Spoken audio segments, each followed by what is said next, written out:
mantan Menteri Perdagangan Thomas Trikasih Lembong atau Tom Lembong telah bebas dari penjara setelah mendapat abolisi dari Presiden Prabowo Subianto. Tom buka suara terkait perbedaan nasibnya dengan terdakwa lain dalam kasus korupsi impor gula tahun 2024. Tom sebelumnya ditetapkan tersangka oleh Kejaksaan Agung pada Oktober 2024. Selain Tom, 9 tersangka lain juga ditetapkan, termasuk mantan direktur berbagai perusahaan dan staf PT Perusahaan Perdagangan Indonesia. Dalam persidangan, Tom divonis 4,5 tahun penjara dan denda 750 juta rupiah. Hakim menyatakan kerugian negara mencapai 194 miliar rupiah, namun Tom dinilai tidak menikmati hasil korupsi dan tidak dibebankan uang pengganti. Vonis itu kemudian digugat Tom dengan mengajukan banding.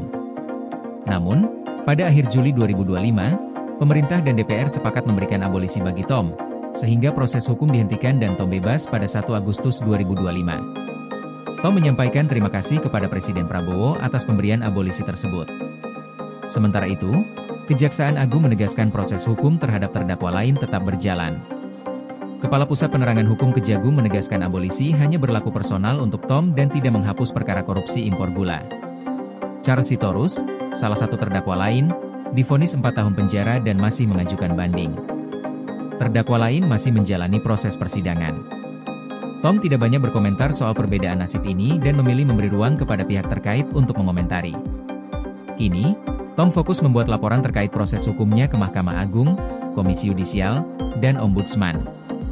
Ia berharap langkah abolisi dan amnesti bisa menggeser kasus ini dari ranah politik menuju penegakan hukum yang profesional dan sesuai prosedur, tanpa motivasi politik.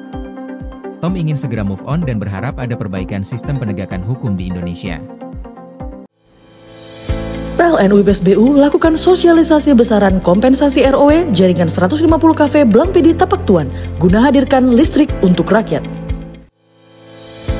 UP2B Kaltimra, pastikan keandalan listrik untuk rakyat melalui strategi operasi adaptif dan skema pertahanan sistem.